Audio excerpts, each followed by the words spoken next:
So last summer I started posting YouTube videos with the main goal of sharing what little I knew about music and gear with people to try to have more conversations. So when the opportunity presented itself to tour ModernTone Studios here in the Bay Area and interview Jacob Light, the founder, lead engineer, and the owner of ModernTone Studios, I jumped at that opportunity. He even invited me back to record some B-roll from my video while Tess Stevens and the Details were recording a song of theirs. Their details as well as Jacob's and ModernTone Studios are going to be in the description box below. Thank you to Tess Stevens and the Details. Thank you to Jacob Light for his time. And without further ado, here is the tour and interview with Jacob Light in ModernTone Studios. ModernTone is kind of like this two-headed beast. We're a full-service recording studio. We make records, in short, but we offer a variety of audio and music production services. And then we also offer one-on-one lessons. All of our instructors are session musicians. When you come to a lesson or a coaching session or an audition prep, you're working with a person who does this for a living, right? Like, so we don't just teach, right? We all have music career, like full-time music careers outside of the studio. And one of the reasons that I kind of created this two-headed beast is because of the crossover. All of the instructors here work at the studio as well, either as session musicians or engineer or both. And oftentimes when there are bands and artists working in the studio, they end up going through some artist development with the coaches. So first of all, I'd say that all of these rooms are modular in the sense that they're all wired for recording, so we can get signal in and out of all these rooms, and you can use all of them at the same time if you wanted to. In the same way you can also teach in the studio spaces if you wanted to. So the entire vision of this place was to be able to do both and kind of custom fit the space to whatever it is you need. The piano room is all the way up on the right hand side. One of my favorite rooms. This is a Yamaha P22 piano. I played about 50 pianos before I chose this one. It just has a vibe to it, you know. You asked me about tone wood. I don't know. I don't know if there's one that is better than the other, but you know how you hold an instrument in your hand and you know, like, oh, this is the one. Like this. Yeah, it feels right. Yeah. So this was this piano. It's just fantastic. So sometimes I'll work with a band and we'll track drums or overdub guitars or whatever, and I'll send over the songwriter or the vocalist or whoever writes the songs in the band, and I'll have them just work out some ideas. And this room is just so magical for that, Not only does it sound really nice, but kind of like how it's tucked away and isolated. I started playing guitar when I was 10, and it was one of the happiest days of my life because I wanted to do it for years, and I finally got my parents to do it. And even from the first lesson, like, all I wanted to do was play a couple of chords and write some songs and start a band. Like, I was 10 years old, and as soon as I got into guitar lessons, it was like, I made it. That was it. This music from now on.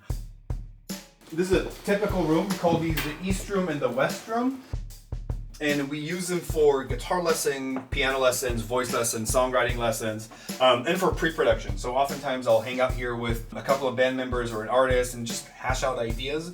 Whether we want to do a lesson or just practice or work on a song or whatever it is you want to do with music, it's just a really cool room. We got a couple of speakers so you can plug in your phone and play the backing tracks or listen to music. It's really cool.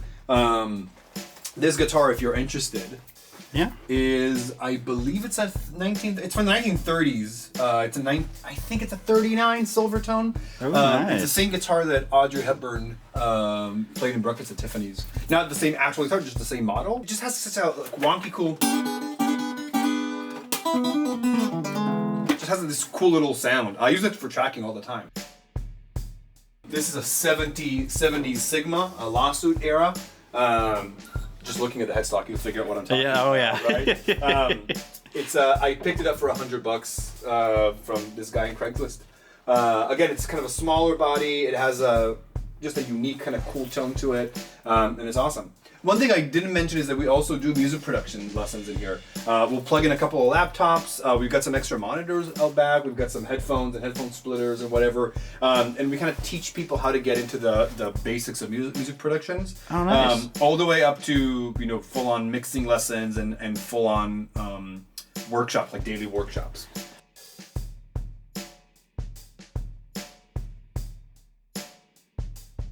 this area was designed to have people kind of hang out in, right? Like the whole thing kind of screams music. So I have a little collection of old radios, most of them from the 1920s.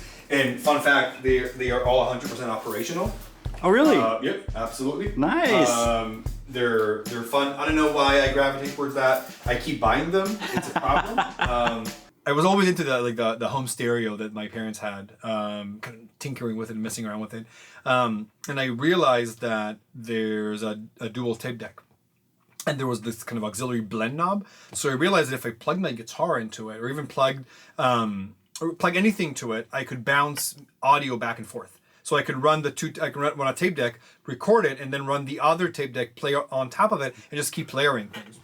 At the same time, I also realized that if I plugged in my headphones in the wrong way, so into the mic input, the headphones actually act as like a piezo mic, right? So I would put, no judgment, right? But I would put my my headphones on the body of my acoustic guitar, and I would play that and record that, and then start overdubbing.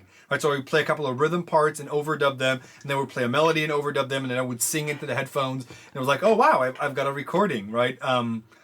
So recording in music and writing and creating was something that I've had an affinity towards from the very beginning. The idea is for people to come in, hang out and learn more about music and just have fun. Just a really cool, inspiring place for anyone who's into music.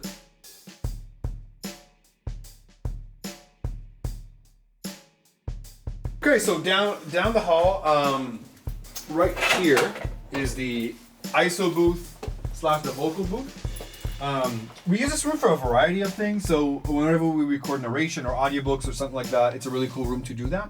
Sometimes when I work with a vocalist who just doesn't thrive on the eye contact or just needs some, just want to be in their own space and make funny faces or whatever, we'll track their vocals in here. So it's just kind of, them doing their thing and not having to worry about anyone else watching or listening or whatever. So it's a really cool space to have a vocalist live in their own world. When we track bands, we also run the amps through here. So we've got this 412, this Marshall 1960 BV. It's basically the same as a 1960, but with vintage 30s in it. Oh, nice. I like those. So it's a very kind of thick, heavy sounding cabinet, which is really awesome. And then we've got this Ampeg 410, which is just a killer bass cab. So it's not uncommon to have a band tracking in the live room and everyone is wearing headphones, and we isolate the amps in here. It's also a cool room to track guitars in general. Like we can crank up the heads and never worry about it. There are 4 mics on the cabinet that we start off with. They're each routed to a different preamp, and you can blend them and switch around between them how you'd like. The top parts of the cabinet are the brighter mics. So we've got a 57, a slightly modded 57, and then a Fredman 57. And then the bottom are more of the low mid-range, an Electro Voice RE20 and a Sennheiser MD 421. And the way we usually work, and like each engineer kind of does their own thing. The way I like to do is either go in an X pattern or kind of go top and bottom.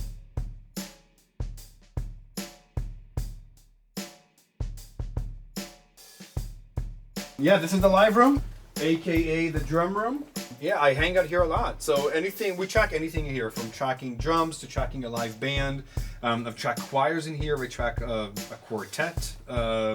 It's a really fun room. So this part is fairly dead, or I guess acoustically dead is what I mean by that. And then this part is a bit more lively. So if we're looking for a more lively drum kit, we'll track it in this part of the room. Maybe, like I said, keep the door open, get a little bit of that hallway bleed into it, and not rely as much on close miking. Yeah, this drum kit is an SJC custom. They built it for NAMM in 2016. It's kind of a one-off, and a buddy of mine kind of got friendly with the owners, and they agreed to sell it to us. It's been used on pretty much every record that we made here. It's super versatile. It sounds fantastic, and I love that blue ripple. I know. Yeah, I was about to ask about the color because it's called Blue Ripple, and it's really cool. It has this kind of it's funny enough. It has this classic kind of Ludwig tone to it, but with a modern twist. Hey, right? Isn't that kind of what we're consistency is key, man. As soon as exactly. So as soon as I saw it, I was like, "Ooh, this is what we're looking for." And then I've got a DW snare on it right now. I've got a bunch of other snares, way too many to be honest. Again, it's a problem. Buying snares is an issue. I started my first band when I was 13. I got my first paying gig at 14, and it kind of went from there. From that moment until about my early 30s, I was always playing in at least one band. I was always gigging at least once a week, to the point where in my 20s I was gigging 3 or 4 times a day. It was my job. We got a couple of other kind of cool things that you can check out here. So I've got a collection of these blues deluxes, hot rod deluxes. I love that whole series. So this is my own private one. I use it. I don't know if you can tell, but I've used it on a gig or two. Yes. It's been with me for a long time. Yeah, this is I call it Grandpa. Grandpa the amp. Grandpa. I'm a big fan of attenuators for different tones and different things and such. So oftentimes I'll run an amp through the attenuator and maybe use like an old ribbon mic or something like that, kind of far away. You get this really cool contrast with the 412. It just has a very unique kind of tone to it. This Ampeg head is really cool, and the cab as well. If you're into Ampeg sounds, short of getting like an old SVT stack, this is one of the closest you'll get. It's really fun. I don't know if this is too nerdy, but we run Phantom to all of our mics locally in the room. So as opposed to running it from the console, like running it from the control room, Phantom is all local for all these, for all the mics.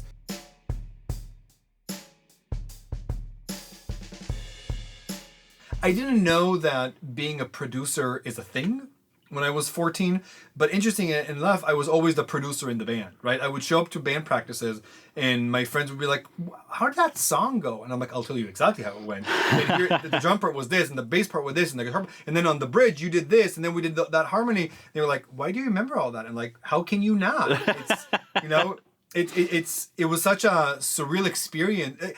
I don't think I realized at 14 that most people are not wired this way. I was always listening to the band as a whole, and when I started gigging and listening to other people's like monitor mix, I realized, oh wait, they're not listening to music the way I'm listening to it. This is the control room. This is one of these rooms that I designed in my head since I was 16. You know, it's everything I wanted and more. It's probably the biggest room that we have because I often like to immerse myself in the music when I'm working on it. So a very typical way for a live recording session would be to have a drummer and a bass player, maybe a rhythm guitar player in that room in front of me with the line of sight. Then behind me would be like a vocalist or a keyboard player or something like that. And then I'm in the middle of the action, right? So I'm sitting here and I can talk to these guys, I can talk to these guys, and like I'm in the middle of everything that's happening. So that was kind of the idea of building this place. We're running on the Universal Audio Apollo system. We've got 32 in, 48 out, I believe. So that's our converters and kind of the main system that we're running on. We use Pro Tools as our DAW. We print everything to Pro Tools. All of the front end is analog, so we've got 24 analog ins. I've got a selection of different preamps. I've got the preamps set physically in the way that it's built in the room. So if you look at the rooms, there are 3 boxes of 8 inputs. So there's that one on the left, that one on the right, and there's another one in the ISO booth, right? So on my left-hand side are the preamps to that guy. On the desk right here are the preamps to that guy, and on the far end of the desk are the preamps to that room. So when you're working in here, it feels really, really organic, right? It's a little bit like working with a live band where you got a console and you kind of set it up in the same way that it looks on stage, where the right of the stage mic is the right of the console. Okay, guitars. I don't know that I have go-tos per se. I love all my children. I had a friend who let me stay in their apartment for a few days in Manhattan. It was January and it was snowing, and I had 2 days to kill. And I decided that even though I probably couldn't afford it, I'm gonna play every Les Paul in Manhattan and buy the best sounding one. Nice. I played literally 100 Les Pauls. I walked for like 7 hours the entire day. And I bought that at 30th Street Guitars behind Madison Square Garden. I kept going back to it. It's just a fantastic instrument. I love it. It's been with me on multiple continents. And just a killer guitar. Wow. I love it. So it's beautiful. Thank you. It's one of my favorites. This is a late 90s Les Paul. I bought it when I was 17. And again, it's been around. I've practiced it so much that the lacquer kind of on the back of the neck is really sparse. Like you can almost kind of feel the wood. Nice. I feel like the back of the neck kind of has like indentations around my fingers. Yeah. So like actual relicking, like Actually, like real. and also like I practiced so much in my late teens and early 20s. This was a guitar I played everything on. This is a Strat that I got about 10 years ago. It was relic. I wasn't looking for a relic Strat. I was looking for a 57 kind of spec type Strat. And this is a part caster actually. It's built from a bunch of different American-made Fender parts. This is your typical 52 Tele reissue. I did a lot of kind of big corporate gigs when I moved to the Bay Area. I played with a bunch of production companies. I probably did 150 of those gigs, and because it was so diverse, I figured, you know what, I'm gonna get a Tele for this. So a lot of natural relicking, as you can see. Oh yeah. One of the cool things about it is that it's modded so instead of a 3-position switch, it has 4 positions. This is a 60s Prestige. It's a Japanese guitar. It's really wonky and really weird. I got it off of this guy in Craigslist who has a bunch of old guitars. I paid like $200 for it. It's worth a little bit more. It's a Teisco. It's really cool, and I have it set. I have it stringed for high strung for Nashville tuning. Yeah. So it has this really kind of. It has this really cool tone. Really cool to add it to overdub parts or to run it through like a chorus pedal or a phaser or whatever and just add like a cool little overdub. This is a Dan Electro 12 string. I don't use it as much as the others, to be honest, but it's a really cool sounding one, and whenever you need a 12 string, it works really well. Perfect. One of my not so secret weapons, this is a Gretsch baritone guitar. Always loved baritones. It's cool for 2 things. So it's really cool for adding cool overdubs and adding these really cool kind of like these low pitched kind of distorted parts, which are really cool. It's also really cool for songwriting, right? Like if you're looking for a weird part or just kind of a different take on an idea, it throws you on these kind of through these rabbit holes.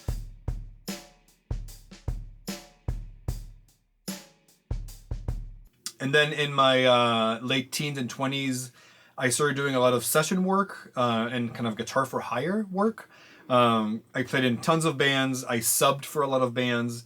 I got to work with some music producers. I started to work recording at bigger studios, and I was the guy who was hired for the gig. You know, I would do my gig, and I would, get friendly with everyone. I made sure I showed up on time, which usually meant like half an hour early. I would befriend the engineers, and I would ask them. And because I was this kind of fun-loving guy that everyone could depend on, and I would always show up early and stay late to wrap the cables and whatever. The engineers would reciprocate the kindness and would kind of show me around, like, oh, here's how this works, or I would ask them like, hey, how did you get that tone on the drums, or how did you get that guitar to sound like that, or what was that trick with the vocals that you did? And they would just stay late and show me, and that's kind of how I came up in the studio world and realize how things went. Let's talk amps. Yeah, so other than, the 12 or 15 amps that we've got in all the different rooms, which you definitely use a lot, I kind of built this little arsenal of heads that I use when I make records. This is I think it's an 85, it's an 80s Marshall JCA made 100. These guys are getting fairly expensive, but I mean, it's a 2-channel JCA made 100. Iconic Marshall tone. It's just fantastic. It's very difficult to go wrong with a good Les Paul going into a Marshall stack. It's just very difficult. Like you're not gonna make it sound bad. So this is one of the nicest JCM 800s I've ever heard of. I had a bunch of them. Love it. Beautiful amp. I try to retube it once a year. just in case. Yeah, it's awesome. This is a 90s Rev G dual rectifier. It's one of those older 2-channel ones. I'm sorry, 3-channel ones, but only 2 channels in terms of the control. I feel like Rev G is kind of the, well, not just me, but Rev G was kind of like the highlight of that metal tone. I've owned multiple dual rectifiers in the past, and this one's by far my favorite. Fun fact, dual rectifiers are very, very well known for their 6L6 kind of American sound. I'm running these with EL34s. Nice. Kind of like, kind of like the Marshall. I feel like it brings a really interesting balance to the very thick, heavy, distorted tone of the dual rectifier. This is a 60s silver tone. It's called a Twin 12. I forgot the model number. 16. Whatever. I'm gonna butcher it. It's a Silvertone Twin 12. Again, another Sears catalog amp. It's really interesting and unique. So the reverb is super wonky and almost unusable. The tremolo is dirty and kind of inconsistent, but it's beautiful. I love it. So it has crazy good clean tones. I use it a lot for non-Fender like clean sounds, and then I also have one of those attenuators on top, so I can crank it and get these kind of break up, weird, swampy kind of sounding distorted sounds. Like it almost fuzzes it up a little bit. You've probably heard these on Black Keys records and Jack White records and stuff like that. It's not a very expensive amp, but like I said, it's vintage and it sounds really cool. And you don't want that Marshall sound on everything, you know? So yeah, you gotta mix it up. Yeah, it works really well for a bunch of cool overdubs. This is a 1967 Fender Bandmaster. I mentioned the 67 because it's the year where they switched from the black faceplate to the silver faceplate. The black ones are the revered one. The silver face are not as revered.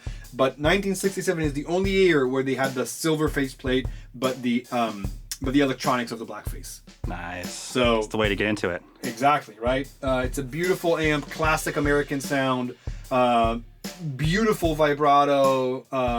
It's just a wonderful amp.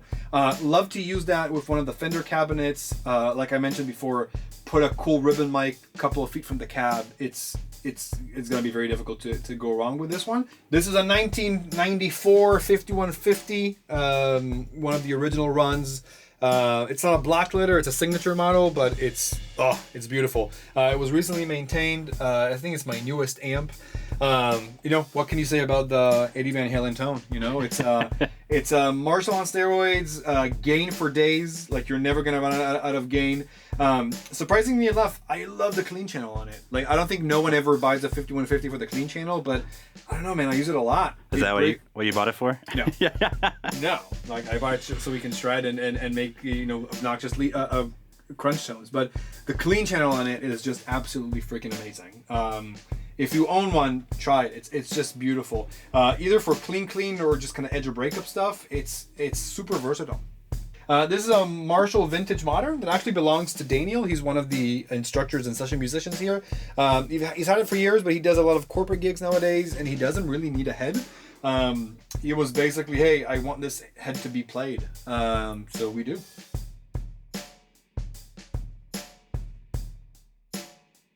Not to digress, but also when I realized that being kind and accommodating and supporting other people's music is the best way to move ahead in this industry. I think that it's a common misconception to think that we're all in competition with each other, and the more you realize that we're all like the more one of us goes up, the more all of us go up, and the more we support each other, the better we are as a community and as an industry.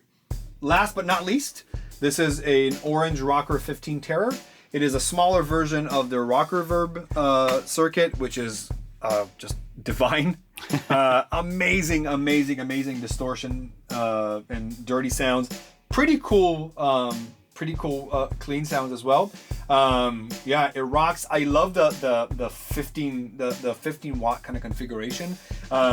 it's not as heavy on the low end, and it just cuts right through whether you're doing rhythm or lead. So it's a beautiful, beautiful amp, and I love it. All of these amps are routed into this little Ampeg system selector. So when we do a guitar overdub, when we do a guitar session, usually we'll have 2 or 3 different cabinets set up, apart from the one that I showed you. We'll have a bunch of amps set up, and we'll just switch around from part to part. Like, oh yeah, we want that JCM into the 412. Done. We want to get this dual rectifier into one of these the 212. Here we go. It's as simple as that. Nice. And it works flawlessly, and it's a beautiful system. Some other cool little gizmos that I have here. The Sans amp rack is really cool for bass, for guitar, for dirtying up anything. It's just a really cool dirt box. Love it. Really, really fancy stuff.